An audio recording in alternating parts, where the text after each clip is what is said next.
लीजिए सुनिए O Henry की लिखी कहानी सजा हुआ कमरा, मेरी यानी समीर गोस्वामी की आवाज में।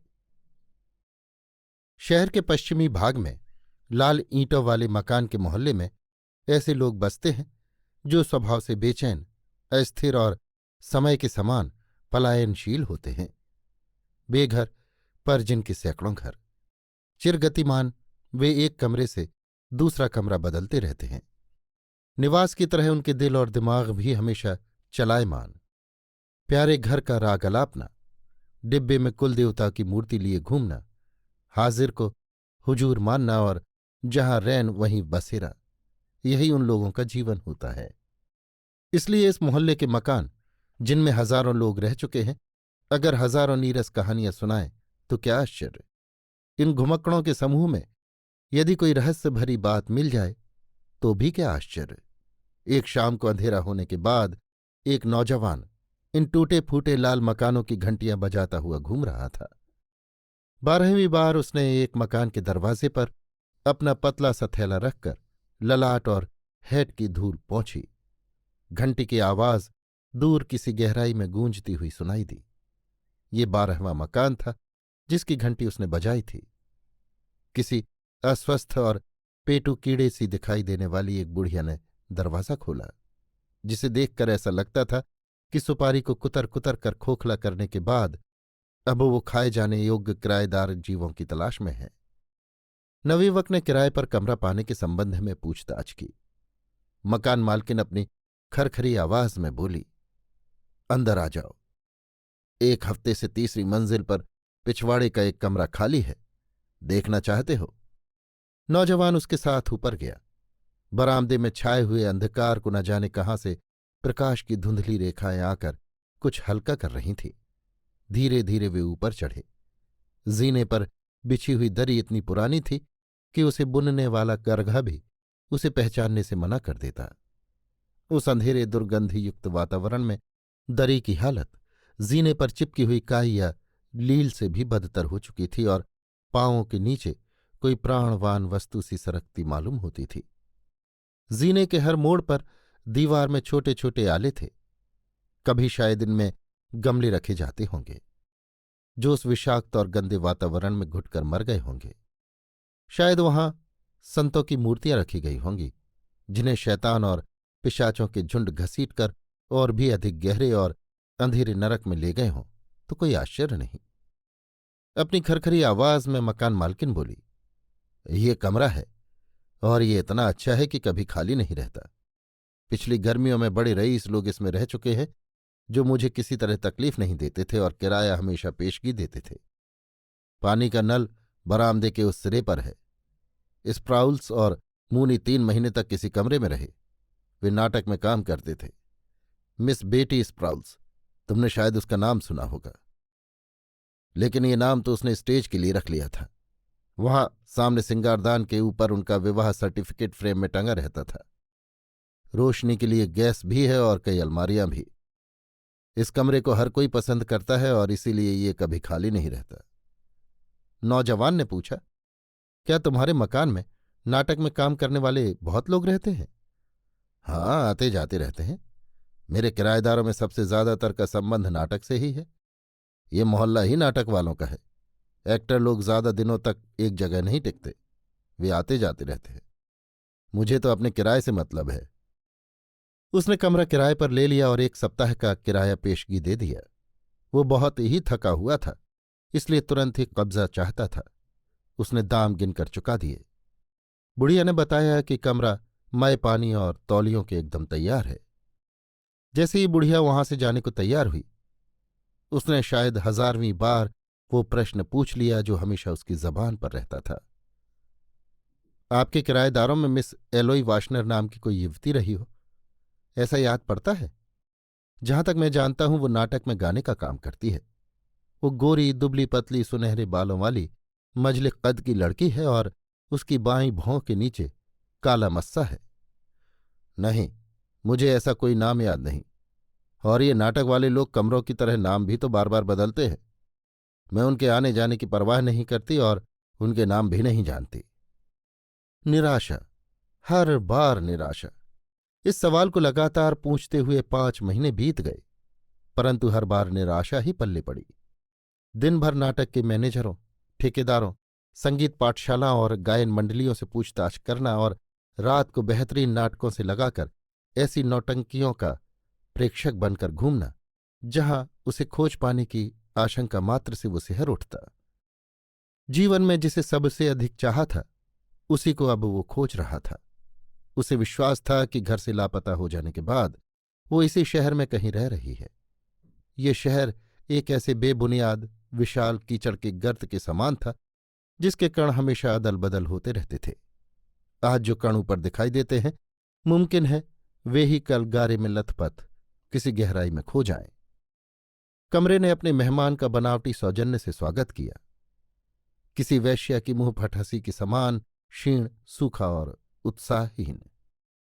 आराम का कृत्रिम आभास देने वाली उसमें कई चीजें थीं, जैसे टूटा फूटा फर्नीचर, गद्दीदार सोफा जिसकी किनखाब की खोल तार तार हो गई थी, 2 कुर्सियां, 2 खिड़कियों के बीच एक दर्पण, पीतल का एक पलंग और फ्रेमों में मढ़े हुए कुछ सस्ते चित्र। मेहमान संज्ञाहीन सा कुर्सी पर लुढ़क गया। बेबल के कोलाहलमय टावर की तरह कमरे की गहराई से तरह तरह की आवाजें उठती सी सुनाई दे रही थीं, मानो कमरा अपने विभिन्न किराएदारों की कहानी सुना रहा हो। फटी पुरानी दरी के बीच में एक रंग बिरंगा कालीन ऐसा दिखाई दे रहा था मानो तरंगित समुद्र के बीच में कोई हरा भरा चौकोन टापू हो। भड़कीले रंगों के कागजों से मढ़ी हुई दीवारों पर उन चित्रों की सस्ती नकलें लगी हुई थीं जो इन अभागे आश्रयहीनों का कहीं पीछा नहीं छोड़तीं, जैसे युगेनाट प्रेमी युगल, पहली तकरार, विवाह भोज, फव्वारे के पास खड़ी रति आदि। एमेजोनियन बैले की किसी अर्धनग्न नर्तकी के दुपट्टे के समान भड़कीले पर्दे से अंगीठी की शुष्क और नीरस मेहराब भद्दे तरीके से ढकी हुई थी। मेहराब के ऊपर कुछ टूटा फूटा कबाड़ा पड़ा था, जिसे कमरे के अभागे निवासियों ने किसी बेहतर जगह जाते समय वहीं फेंक दिया था, जैसे टूटे फूटे फूलदान, एक्ट्रेसों की तस्वीरें, दवाई की शीशियां या ताश के कुछ पत्ते। कमरे के पूर्व निवासियों की बारात द्वारा छोड़ी गई इन निकम्मी चीजों ने किसी कूट भाषा के संकेतों की तरह एक एक करके अपना महत्व प्रकट करना आरंभ किया। सिंगारदान के सामने वाला कालीन का जर्जर हिस्सा ये सुना रहा था कि सुंदरियों के झुंड यहां आ चुके हैं। दीवार पर पड़ी उंगलियों के निशान ये घोषणा कर रहे कि यहां बंद किए हुए कैदी रोशनी और हवा के लिए लड़खड़ा चुके हैं। किसी फटे हुए बम की छाया के समान दीवार पर फैला हुआ एक धब्बा गुस्से में आकर दीवार पर दे मारे गए किसी गिलास या बोतल की कहानी कह रहा था। दर्पण पर किसी ने हीरे से बड़े बड़े अक्षरों में मेरी खोद दिया था। ऐसा लगता था कि कमरे की भयानक ठंड सहन न कर सकने से चिढ़कर उसके अनेक निवासियों ने अपना सारा गुस्सा कमरे पर ही उतार दिया था। फर्नीचर खरोंचा हुआ था। कई कमानियों के टूट जाने से पलंग ऐसा दिखाई देता था मानो कोई भयंकर दैत्य छटपटाकर मर गया हो। किसी मारपीट के हुड़दंग में संगमरमरी मेहराब का एक कोना टूट चुका था। फर्श का हर तख्ता अलग अलग भाषा में अपने व्यक्तिगत दुख की राम कहानी सुना रहा था। इस बात पर विश्वास करना कठिन था कि कमरे को इतना नुकसान उन्हीं लोगों ने पहुंचाया जिन्होंने कुछ समय तक इसे अपना घर समझे रखा। पर हो सकता है कि घरेलू सुख पाने की वंचित इच्छा ने घर का नाम धारण करने वाले इस कमरे के प्रति उनकी क्रोधाग्नि को भड़का दिया हो। अपनी तो झोपड़ी भी हो तो हम उसे झाड़ बुहार कर साफ रखें, सजाएं और उसे याद भी करें। नए किराएदार के दिमाग में इन विचारों ने खलबली मचा दी और कमरे में तरह तरह की नकली ध्वनियां और नकली गंध फैलने लगी। एक कमरे से उसे कामुक और बेहूदी हंसी सुनाई दी, दूसरे कमरे से डांटने की आवाज आ रही थी तो किसी से बच्चे की रुलाई और किसी से बैंजों की कर्कश ध्वनि। एक तरफ कहीं दरवाजे बंद होने के धमाके हो रहे थे तो दूसरी ओर से थोड़े थोड़े समय बाद घड़घड़ाती रेलगाड़ी निकल जाती या पिछवाड़े की चहारदीवारी पर बिल्लियां बुरी तरह गुर्राती। उसने कुछ सांसें खींची और सड़ी हुई लकड़ी से मिश्रित अलसी के तेल की दुर्गंध से व्याप्त भूमिगत तहखानों से निकली हुई किसी घुटी हुई ठंडी सड़ांध से उसका दम घुटने लगा। ज्यों ही वो आराम करने के लिए लेटा कि एकाएक सारा कमरा चंपे की मधुर और उत्कट सुगंध से भर गया। ये खुशबू बयार के झोंके पर सवार होकर इतनी मुस्तैदी और तेजी से आई थी कि वो किसी साकार प्रतिमा सी प्रतीत होती थी, जैसे किसी ने पुकारा हो। चौकन्ना होकर चारों ओर देखते हुए नौजवान ने जवाब दिया, क्या प्रिय? भीनी खुशबू ने उसे जैसे चारों ओर से लपेट लिया। कुछ समय के लिए उसकी चेतना अभिभूत हो गई और वो हक्का बक्का होकर सामने हाथ बढ़ाए हुए जैसे उसके स्वागत के लिए तैयार हो गया। लेकिन सुगंध किसी को बुला कैसे सकती है? निश्चय ही वो आवाज थी। लेकिन यदि वो आवाज थी तो उसने उसे छुआ कैसे, सहलाया कैसे? वो चिल्लाया, जरूर वो इस कमरे में रह चुकी है। कमरे में उस लड़की की कोई निशानी या कोई ऐसी चीज ढूंढने के लिए जिसे उसने छुआ हो वो व्याकुल हो उठा, क्योंकि उसे विश्वास था कि अपनी प्रेयसी की छोटी से छोटी निशानी को भी वो पहचान लेगा। मन को अभिभूत करने वाली चंपे की ये सुगंध, जो उसे बहुत पसंद थी और जो उसकी प्रेयसी की अपनी निजी थी, कहाँ से आ रही थी? कमरा कुछ लापरवाही से सजाया हुआ था। बारीक मेजपोश पर बालों में लगाने वाली पिनें बिखरी हुई थीं, जो स्त्री जाति की सबसे समझदार और अनन्य संगनियां हैं। उन्हीं के समान स्त्रीत्व तो अनिश्चित काल और निस्सीम भाव रखने वाली। इन्हें किसी प्रकार के व्यक्तित्व से शून्य पाकर उसने इनकी उपेक्षा कर दी। मेज की दराजों को टटोलते हुए उसे एक तिरस्कृत छोटा सा फटा हुआ रूमाल मिला। उसने उसे होठों से लगा लिया, परंतु उसमें तो कमल की खुशबू आ रही थी। उसने उसे दूर फेंक दिया। दूसरी दराज में उसे कुछ बटन, एक नाटक का कार्यक्रम, किसी सूदखोर बनिए की एक रसीद, 2-4 वन फूल और स्वप्नों का अर्थ बताने वाली एक किताब मिली। अंतिम दराज में उसे स्त्रियों के बालों में लगाने की काली साटिन की जाली दिखाई दी, परंतु पिनों के समान ये जाली भी स्त्रियों के रोजमर्रा काम में आने वाली एक मामूली व्यक्तित्वहीन चीज है, जो किसी रहस्य का पर्दा नहीं उठाती। और तब उसने किसी टोह लेने वाले कुत्ते की तरह कमरे का कोना कोना छान मारा, दीवारों का चप्पा चप्पा टटोर लिया, घुटनों के बल चलकर दरी की हर सलवट को संभाल लिया। अंगीठी की मेहराब, टेबल का हर दराज, पर्दे, दीवारें, कोने में शराबी की तरह लड़खड़ाती हुई अलमारी, कोई चीज उसने बिना तलाशे नहीं छोड़ी। पर उसकी कोई निशानी उसे नहीं मिली। फिर भी वो महसूस कर रहा था कि वो उसके पास चारों तरफ, सामने पीछे, ऊपर नीचे, बाहर भीतर, सब तरफ छाई हुई है, उससे चिपटी हुई है, उसकी आराधना कर रही है और अंतरात्मा में उसकी आवाज इतने विषाद से पुकार रही है कि इंद्रियों को भी मजबूर होकर उस गूंज का अस्तित्व स्वीकार करना पड़ता है। एक बार फिर वो जोर से चिल्लाया, हाँ प्रिय, और घूम कर फटी आंखों से शून्य में ताकने लगा। चंपे की उस खुशबू से वो रंग, रूप और स्पर्श को अलग नहीं कर सका। हे भगवान, ये खुशबू कहाँ से आ रही है और खुशबू में आवाज कब से आने लगी? वो दुविधा में पड़ गया। कमरे के कोनों और दरारों को कुरेदने से उसे कुछ सिगरेटें और बोतलों के कार्क मिले, जिन्हें उसने उपेक्षा से फेंक दिया। दरी की तह के नीचे एक आधी जली हुई सिगार मिली, जिसे गुस्से में आकर गालियां देते हुए उसने पैरों तले कुचल दिया। उसने कमरे का कोना कोना छान मारा। कमरे के भ्रमणशील किराएदारों की छोटी मोटी कई तुच्छ निशानियां तो उसे मिली, परंतु जिसे पाने के लिए वो व्याकुल था, जो शायद वहां रह चुकी थी और जिसकी आत्मा इस कमरे में मंडरा रही थी, उसका कोई चिन्ह तक उसे नहीं मिला। तब उसे मकान मालकिन का ध्यान आया। उस प्रेतग्रस्त कमरे से भागकर वो नीचे आया।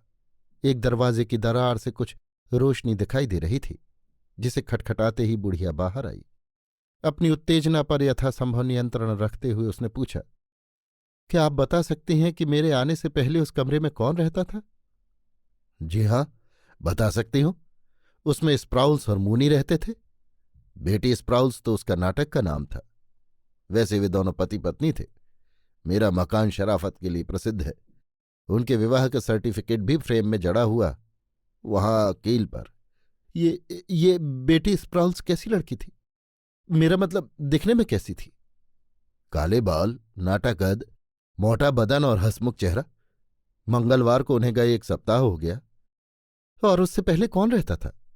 एक कुंवारा ठेले वाला, जो 1 सप्ताह का किराया हजम करके भाग गया, और उससे पहले अपने 2 बच्चों के साथ श्रीमती क्रोडर, वो 4 महीने तक रही।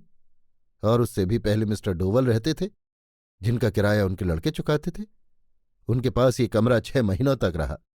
1 साल का लेखा जोखा तो मैंने बता दिया, और उससे आगे मुझे याद नहीं। उसे धन्यवाद देकर वो अपने कमरे में वापस लौट आया, जहां सन्नाटा छाया हुआ था। कमरे को सजीव करने वाली चंपे की खुशबू उड़ चुकी थी। उसके स्थान पर कमरे में पुराने फर्नीचर की दुर्गंध छाई हुई थी, जैसे किसी ने वातावरण को बंदी बना लिया हो। इस आशा के टूटने पर जैसे उसका विश्वास ही बह गया। गैस की झुलती हुई पीली रोशनी की ओर वो कुछ देर तक घूरता रहा। पलंग के पास जाकर उसने चद्दर के टुकड़े टुकड़े कर दिए। अपने चाकू की सहायता से उसने इन टुकड़ों को खिड़की और दरवाजे की हर दरार में ठूंस दिया। इस प्रकार कमरे को चारों ओर से अच्छी तरह बंद करके उसने रोशनी बुझा दी। गैस की नली पूरी खोल दी और अपने भाग्य की सराहना करता हुआ पलंग पर जा पड़ा। आज की रात बियर पिलाने की बारी श्रीमती मैककूल की थी। बियर का गिलास सामने रखे हुए उनके साथ श्रीमती पर्डी यानी मकान मालकिन तहखानों में बने हुए एक ऐसे बियर हाउस में बैठी हुई थी, जहां बूढ़ी मकान मालकिनें बिला नागा इकट्ठा हुआ करती हैं। श्रीमती पर्डी बियर के झागों का स्वाद लेती हुई बोली, 3री मंजिल के पिछवाड़े का कमरा आज किराए पर चढ़ गया। किराएदार नौजवान ही है, जो 2 घंटे पहले ही आकर सोया है। गहरी प्रशंसा भरे शब्दों में श्रीमती मैककूल बोली, क्या सचमुच?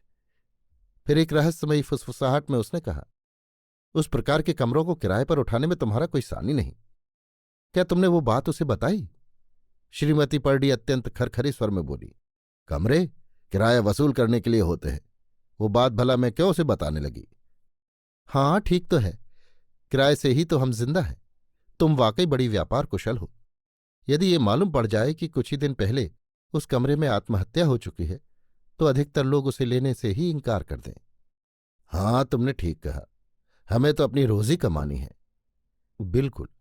अभी 1 हफ्ते तो मैंने तुम्हारे 3री मंजिल के पिछवाड़े के उस कमरे को सजाने में मदद की थी, और वो लड़की जिसने गैस से आत्महत्या की, आह कितनी सुंदर और नाजुक थी, और कितना मधुर उसका चेहरा था। श्रीमती पर्डी ने उसकी बात को मानते हुए भी टीका की, अगर उसकी बाई भौं के नीचे वो मस्सा न होता तो उसे सुंदर कहा जा सकता था। 1 गिलास बियर और। अभी आप सुन रहे थे ओ हेनरी की लिखी कहानी सजा हुआ कमरा, मेरी यानी समीर गोस्वामी की आवाज में।